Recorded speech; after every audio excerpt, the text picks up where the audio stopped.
Welcome back ناظرین، ہم واپس آ چکے ہیں اور گفتگو کا سلسلہ ہم نے جہاں سے منقطع کیا تھا ہم وہیں سے جاری رکھتے ہیں. تو شائستہ صاحبہ، علامہ اقبال کے حوالے سے بات چیت کا سلسلہ جاری تھا، تو کیا کہنا چاہیں گے؟ مطلب میں ابھی انور شعور صاحب کی بات کو ہی میں آگے بڑھانا چاہوں گی کہ جیسے ابھی انہوں نے کہا تھا کہ علامہ اقبال کی شاعری ایک ایسی شاعری ہے کہ جس کو سچ مچ میں منفرد شاعری کہی جا سکتی ہے، کہ ان کے ہر شعر میں اتنی ایک پاورفل ایک تھاٹ جو تھی نا وہ موجود تھی. تو میں سمجھتی ہوں کہ ہر شاعر جو ہوتا ہے نا، یا کوئی بھی انسان، شاعر ضروری نہیں ہے شاعر، کوئی بھی لکھاری ہو، کوئی بھی انسان ہو، وہ پروڈکٹ ہوتا ہے. جیسے سگمنڈ فرائڈ نے کہا تھا کہ man is the product of its environment. تو جو علامہ اقبال جس دور میں زندہ تھے اور وہ جو دور ایک ٹرانسفارمیشن سے گزر رہا تھا، تو اس دور میں ایک ایسا ذہین آدمی موجود تھا کہ جو اس تمام سوچ کو اس نے چینلائز کیا. اس تمام دور میں جو کچھ بھی سیاسی اتھل پتل تھی اور جو بھی ماحول تھا، اور جو ایک مسلمانوں میں جو ایک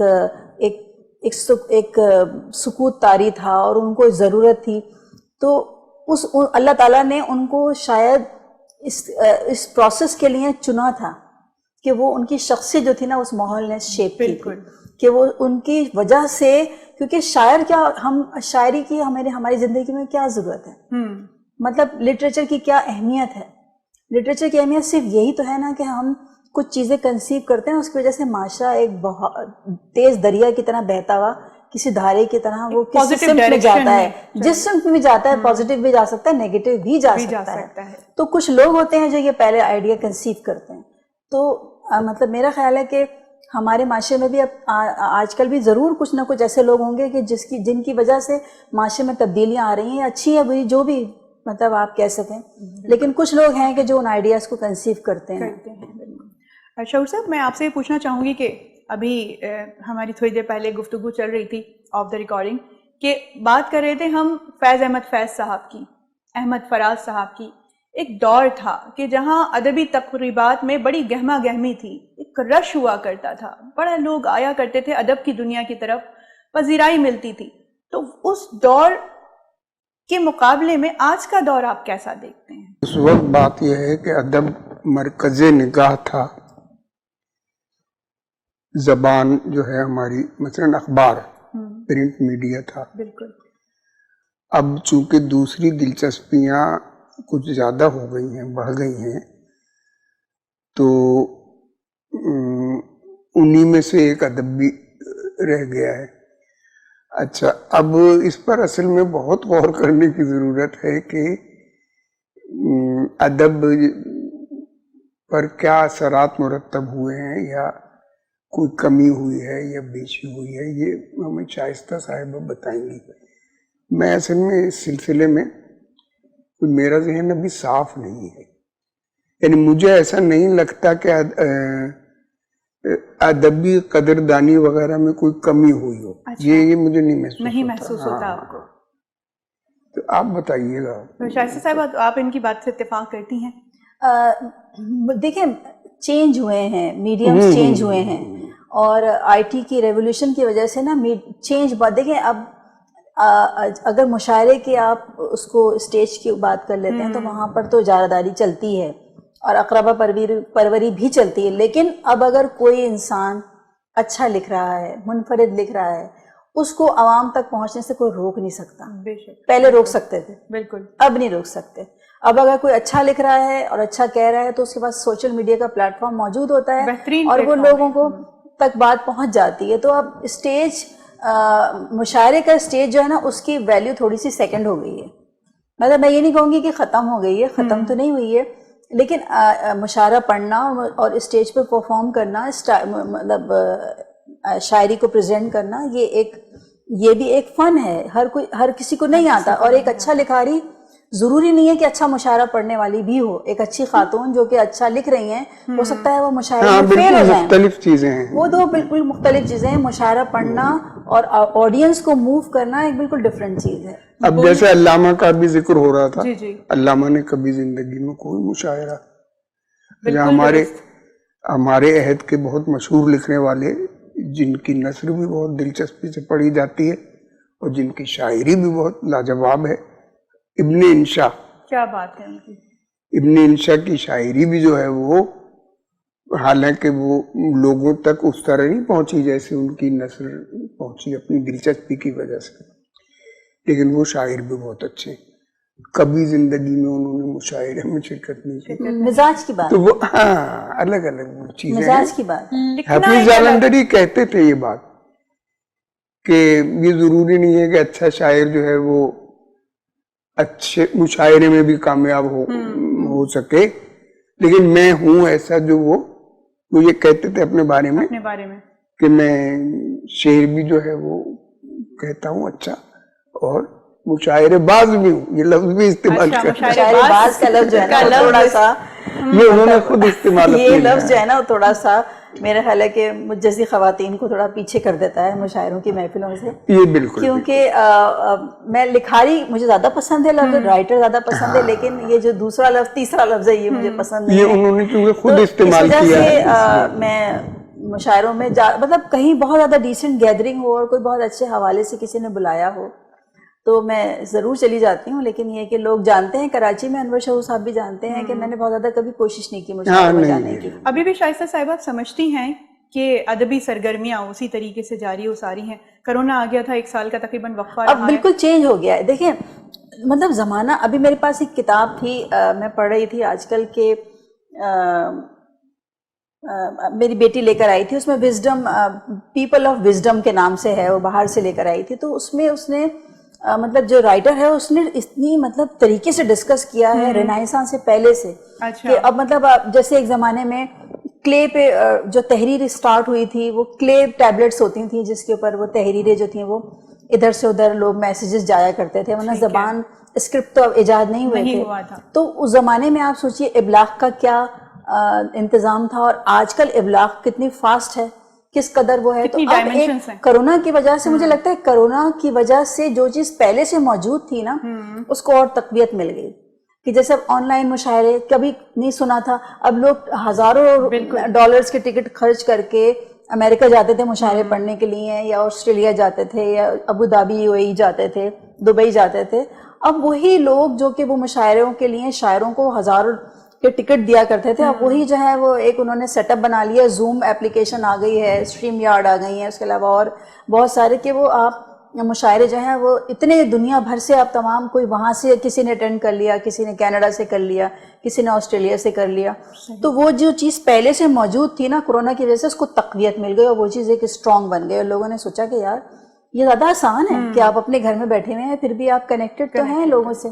میں نے خود اس دوران بہت سارے کرونا کے زمانے میں نے بہت سارے آن لائن مشاعرے کے جو کہ باقاعدہ پہلے سٹیج پہ ہوا کرتے تھے میں نے اٹینڈ کیے ہیں، جو شاید میرے خیال ہے شاید اگر یہ کرونا نہ ہوتا تو میں شاید وہ مشاعروں میں کبھی جا نہیں پاتی.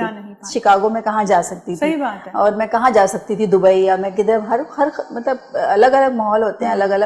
کچھ لوگ جاتے بھی، کچھ لوگوں کا نقصان بھی ہوا، جو لوگ ریگولر جانے والے تھے ان کا نقصان بھی ہوا اس میں. تو مطلب اب یہ ادب جو ہے نا وہ اپنی جگہ اس کی حیثیت مسلم ہے، اس کی حیثیت کم نہیں ہو سکتی، لیکن ہاں اس کے مینز آف ٹرانسفارمیشن، اس کے مینز آف کنوے کرنے کے جو مینز ہیں نا وہ چینج ضرور ہوں گے. انور صاحب آپ کی جو کلیات ہے، کلیات انور شعور کے نام سے 4 کتابوں کا آپ کا مجموعہ ہے، تو تھوڑا سا اس پہ روشنی ڈالیے کہ یہ 4 کتابیں کون سی ہیں اور کب آپ نے ترتیب دی؟ میرے 5 مجموعے جو ہیں وہ 5 کے 5 غزلوں پر مشتمل ہیں. غزلوں پر مشتمل. تو سب سے پہلا جو مجموعہ تھا اس کا نام تھا اندوختہ، جو 1995 میں چھپا تھا. اس کے بعد آیا مشق سخن جو 1997 میں چھپا. پھر اس کے بعد تیسرا آیا غالباً 2006 میں میر اقسم، اور پھر چوتھا آیا دل کا کیا رنگ کروں. دل کا کیا رنگ کروں. اب یہ جو تھے یہ چاروں جو ہیں ایک کتاب میں اس کا نام ہے کلیات انور شعور، اس میں یکجا آ گئے. اب یہ کلیات چھپنے کے بعد ایک مجموعہ اور آیا اور اس کا نام ہے آتے ہیں غیب سے. گویا اب تک جو چھپی ہوئی چیزیں ہیں وہ یہ ہیں، یعنی 5 مجموعے چھپے ہیں اب تک. خدمات کے بارے میں جیسے کہ آپ کی بات کر رہی تھی، کیونکہ ایک مجموعہ آپ کلیات کے اندر سموئے ہوئے آپ کی 4 کتابیں ہیں، تو سمجھے کہ ادب کی خدمت کرتے ہوئے اپنی پوری زندگی لگا دی ہے. تو اردو ادب میں آپ کا ایک بہت نام ہے. گفتگو کا سلسلہ آپ کے ساتھ اسی طریقے سے جاری رہے گا. شائستہ صاحبہ، میں آپ کی جانب بڑھوں گی. آپ افسانہ نگاری کے ساتھ، شاعری کے ساتھ ایک اور چیز بھی کرتی ہیں جس سے میں بڑی تھوڑی متاثر ہوئی اور حیران ہوئی. آپ پینٹنگ بھی کرتی ہیں. تو کیا شاعری میں یا افسانہ نگاری میں کہیں کمی رہ جاتی ہے اپنے جذبات کی عکاسی کرنے کے لیے کہ آپ رنگوں کا سہارا لیتی ہیں؟ کمی رہ جاتی ہے؟ نہیں، مجھے لگتا ہے کہ شاید مطلب احساس کے لیول پر افسانہ نگاری، شاعری اور پینٹنگ جو ہے نا، وہ احساس کے لیول پہ شاید کہیں نہ کہیں ملتے ضرور ہیں. کیونکہ میں نے دیکھا ہے کہ جب بھی میں کوئی پینٹنگ بناتی ہوں نا، اس کے بعد جب میں پھر لکھنے کی طرف آتی ہوں نا، تو ایک نیا میرا مطلب ایک انرجیٹک اور ایک نیا مجھے فیل ہوتی ہے انرجی اس کے اندر. اور جب بہت ساری پینٹنگز بنانے کے بعد میں تھک جاتی ہوں اور بور بھی ہو جاتی ہوں کہ مطلب اس میں ظاہر ہے کافی میس ہو جاتا ہے. پینٹنگ کرنا مطلب لکھنے کے لیے تو آپ کو ایک ٹیبل چاہیے، پین قلم چاہیے یا لیپ ٹاپ چاہیے، لیکن پینٹنگ کے لیے اتنا آسان نہیں ہے. پینٹنگ کے لیے آپ کو بہت بڑی اسپیس چاہیے ہوتی ہے، اور اس کو آپ کو وہاں اس کو ایز اٹ از ساری چیزوں کو چھوڑ کے آنا پڑتا ہے. برشز آپ کو کوئی نہ چھیڑے، پینٹس آپ نے جس ترتیب سے رکھے ہیں انہیں کوئی نہ چھیڑے، تو یہ ایک خاص وہ چاہیے ہوتا ہے. تو وہ جب آپ اس سے بور ہو جاتے ہیں نا، لیکن جب آپ پھر اس کے بعد لکھنے کی طرف آتے ہیں نا، تو پھر ایک مطلب ایک نیا پن ہوتا ہے. یہ میں نے محسوس کیا ہے، اور مجھے لگتا ہے کہ دونوں چیزیں ایک دوسرے کو کمپلیمنٹ کرتی ہیں. حالانکہ میں نے کوئی پینٹنگ کا کوئی میں نے کورس نہیں کیا. میری بیٹی نے ہاں ضرور آرٹس کونسل سے، اس نے جو میری چھوٹی بیٹی ہے جس نے آرکیٹیکچر میں کیا، اس نے وہاں سے کورس کیا تھا فائن آرٹس میں، اس نے مجھے سکھایا. کیونکہ میں صرف اسکیچنگ کرتی تھی اور واٹر کلر کرتی تھی، جو ہر بچے کو میرے خیال ہے جس نے 8ویں پاس کی ہے ہمارے اسکول سے، اس کو اتنا تو آتا ہی ہے کہ ڈرائنگ جو ہے وہ کلاس 8 تک تو پڑھائی جاتی ہے. تو بس مجھے شوق تھا، تو میں اسکیچنگ کرتی تھی اور اس میں واٹر کلر میں یوز کرتی تھی، کبھی کریونز وغیرہ. تو اس نے مجھ سے کہا کہ ممی آپ آئل بھی یوز کیا کریں. اس کو میں نے یوز کرتے دیکھا، کینوس اور آئل، تو پھر میں بھی تھوڑا سا ٹرائی کیا اور مطلب اچھا رزلٹ ملا، اور کچھ میری پینٹنگ سیل بھی ہوئی، تو اس سے مجھے اور تھوڑا سا مطلب ایک مالی معاونت ہو جاتی ہے. تو آپ ظاہر ہے اس طرف آپ نے اپنی کتاب میں بھی آئی تھنک اسکیچنگ اپنے ہاتھ سے کی ہے، جو اس کا ہاں 2 کتابوں کے ٹائٹل میں نے خود بنائے ہیں. دوسری اور تیسری کتاب کا ٹائٹل میں نے خود بنایا ہے. آپ نے کتابوں کے حوالے سے تھوڑی سی روشنی ڈالیے کہ آپ کی 3 کتابیں منظر عام پہ آئی ہیں، تو اس کو تقریباً کتنا ٹائم لگا اور کس نے آپ کی مدد کی اس میں؟ کہ پہلی کتاب تو میں نے آپ کو بتایا میرے خالو نے، کیونکہ لکھا تو میں نے اتنا سارا تھا کہ جب فرسٹ بک بھی میری آئی تھی تو میرے نا اندر لکھنے کا بھی، میں انور صاحب سے یہی بات پوچھنا چاہ رہی تھی کہ زیادہ لکھنا کہ کوئی غلط بات تو نہیں ہوتی ہے. جی بالکل. کیونکہ مطلب لیکن اب ہاں میں نے اپنے آپ کو بریک لگایا. اب میں افسانوں کی طرف نظم، مجھے دیکھیں اب جیسے انور صاحب ہیں، ان کی غزلیں بے پناہ، مطلب میری مجال نہیں کہ میں ان کے سامنے اپنی غزل سنا سکوں، لیکن ان کا جو اسٹرینگتھ ہے نا وہ غزل میں ہے. مجھے لگتا ہے کہ میری اسٹرینگتھ نظم میں ہے. نظم مجھے آزاد نظم یا نثری نظم؟ نہیں، نثری نظم نہیں. نثری نظم کو تو میں مطلب کوئی برا نہ مان جائے، نثری نظم کو میں نظم شاعری میں نہیں شامل کرتی ہوں. نثری ہی مانتی ہوں، نثری مانتی ہوں میں اس کو. وہ نثری نظم سے بہتر ہے آپ افسانہ لکھ لیں. اچھا. لیکن میری نظمیں آزاد ہوتی ہیں، لیکن اس میں تغزل کا رنگ ضرور قائم رہتا ہے. صحیح جی. انور شعور صاحب، نوجوان نسل، میں نارملی عموماً اپنے پروگرام میں اس حوالے سے ضرور بات کرتی ہوں کہ اب آہستہ آہستہ اردو سے محبت شاید کم ہوتی جا رہی ہے، یا ٹیکنالوجی نے اتنی زیادہ جگہ لے لی ہے کہ اردو کے اوپر کسی کی کوئی اس طرح سے آپ سمجھے باقیات ہمیں اس طرح نظر نہیں آتی جیسے آج سے 20-25 سال پہلے نظر آتی. نہیں، بات یہ ہے کہ یہ شکایت نہیں کرنی چاہیے ہمیں اپنے موجودہ زمانے سے. آپ نے اردو کو اپنی رابطے کی زبان بھی قرار دے دیا، سرکاری زبان بھی زبانی طور پر قرار دے دیا، بلکہ عدالت کے حکم بھی آ گئے، مگر آپ نے دونوں طریقوں سے اسے کبھی رائج نہیں کیا.